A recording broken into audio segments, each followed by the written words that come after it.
And thanks for joining us on the Thursday edition of TVC Breakfast. Let's bring you the news update at this time. An aide to Mali's Vice President, Colonel Assimi Goïta, has announced the resignation of the country's interim president and prime minister 2 days after they were arrested by the military. This is despite the visit and intervention by a delegation of ECOWAS still in Mali.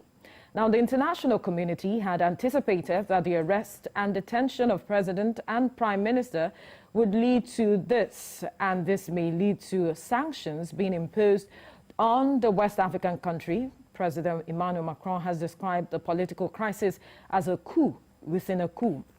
Now the Vice President, Colonel Assimi Goïta, is now in charge of the country.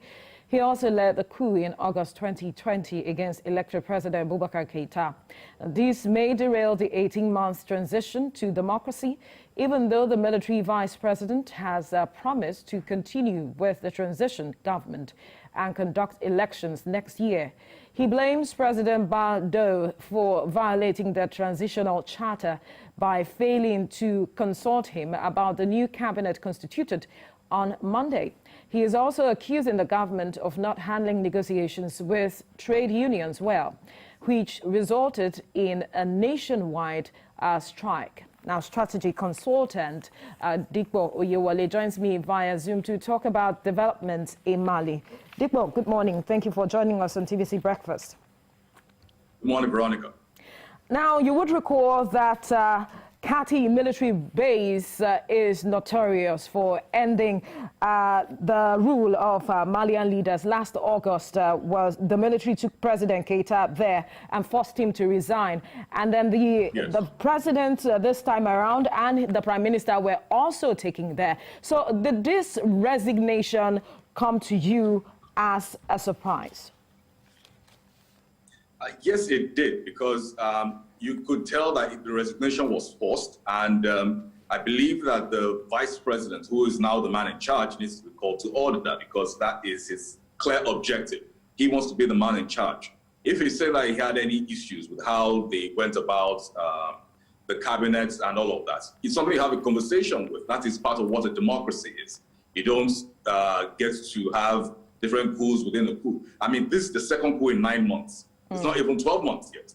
Okay, this is the second coup, and we need to be very, very careful with this Mali situation.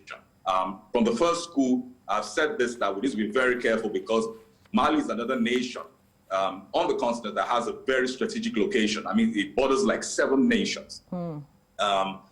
Mauritania, Senegal, Cote d'Ivoire, Guinea, Burkina Faso. Most importantly, and I say most importantly because it affects us, they also border Niger Republic. Okay, and God forbid there is any form of serious instability in Mali, it will spill over to these countries. If it gets into Niger, it connects with Libya. And who do you think is going to get the brunt of it? It's going to be Nigeria. So aside from looking at it from the potential impacts to have on the continent of Africa, we also need to look at it from our own self-preservation angle. That something needs to be done, and it needs to be done urgently. I would say that they learn to, or they see how they can manage the vice president to ensure that this doesn't escalate into something that causes a serious instability in the nation. How can they do that? Dikbo, how can they do that? Because you would recall that there was a delegation of ECOWAS members that are even still in the country who tried to bring about some stabilization. And you would recall that there was an agreement that led to a new president and prime minister. And we are still seeing all of these coups. So how do we ensure that we keep the vice president where he needs to be? Well, I believe that they make their presence known and they stay in country. If it requires them staying till the time the elections will be conducted, I think they need to do that. That's 2022. If it requires consistent dialogue with him. That's 2022. The elections are supposed to be held in 2022. Yes, because he needs that diplomatic pressure.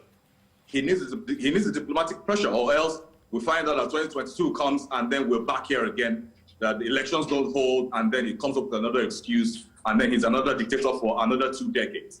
So he needs to have the strong diplomatic pressure from the AU, from the ECOWAS, from every leader that has a stake in this, which is every leader on the African continent. Because it's very important that we keep the pressure up. Because Mali, we cannot afford to have a destabilized Mali. We just cannot afford it. We cannot afford this as a nation, Nigeria, and most importantly, we cannot afford this as a continent of Africa. So it is very important that they manage this diplomatic situation very, very well.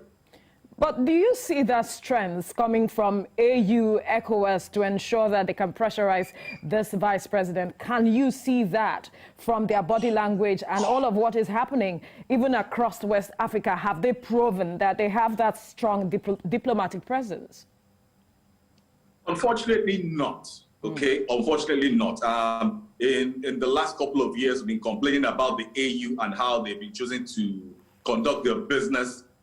They've been a bit laid back with a lot of issues that you'll expect to be at the front burner.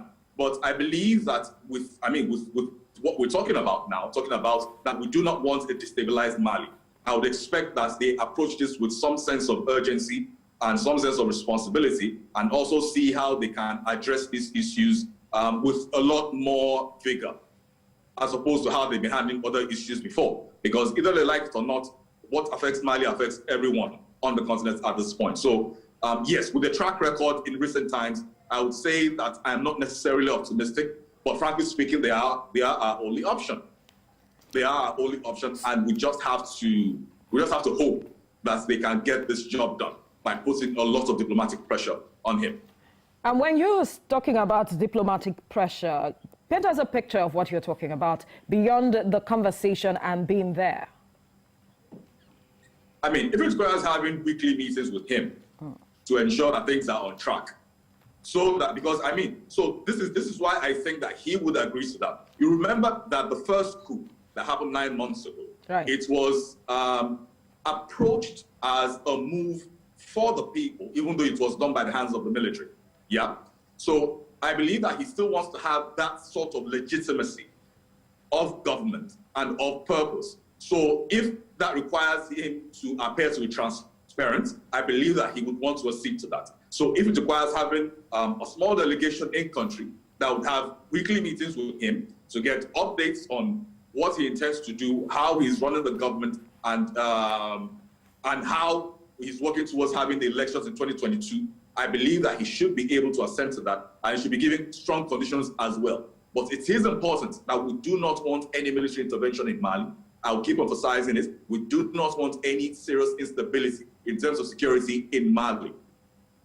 But we have seen that it seems the people are tilting towards having, or they want a military regime in the country, because it seems that they believe that the military can bring that stability to the country. I wonder what you make of that.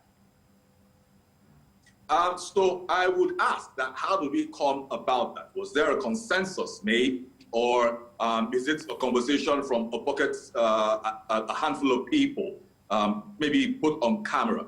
Because I think with a conversation like this, it would only make sense if, for example, the ECOWAS delegation and the AU delegation are saying what you're saying now and say that, okay, no problem, maybe you want to have a referendum. Choose for yourself.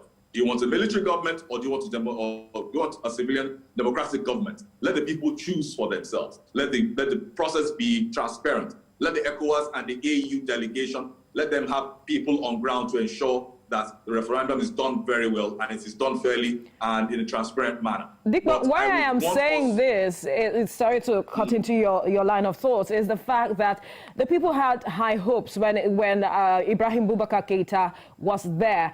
But then they waited for so long and didn't get the dividends of democracy from him. And they seemingly seem to embrace now what the military brought to the table, except for the coups.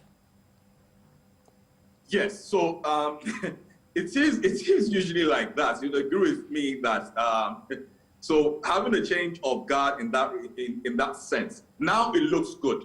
Are they sure it's still going to look good in the next 20 years, in case it doesn't leave the place? Because now, for me, I'm more concerned about long-term approach to this entire Mali situation, which you will not blame the people if, for some reason, they are not looking at it from the same lens as we are, as outsiders, because we are the ones feeling the heat of it. If the former president didn't do very well, and then the military now seems to be giving them a semblance of what they have requested for, of course they would say they want the military government, and that is what the military leader would also do. to also get some form of legitimacy with whatever he's doing right now. But the question is, long term, will this be what they want? Or will we be ending up with another coup in 2024, 2025? Because people will then say that, okay, the military government that came in 2021 is no longer serving their purpose. They need a sustainable system, not just something that plays to the tune of whatever emotion they're feeling at the moment. They need a sustainable system. If you have a democratic law that isn't doing well, what you do is you vote them out. You don't cool them out.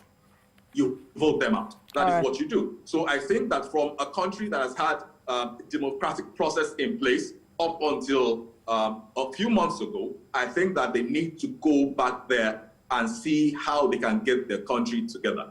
Democracy is a journey, it's not a destination. But I think that they need to do it and do it together.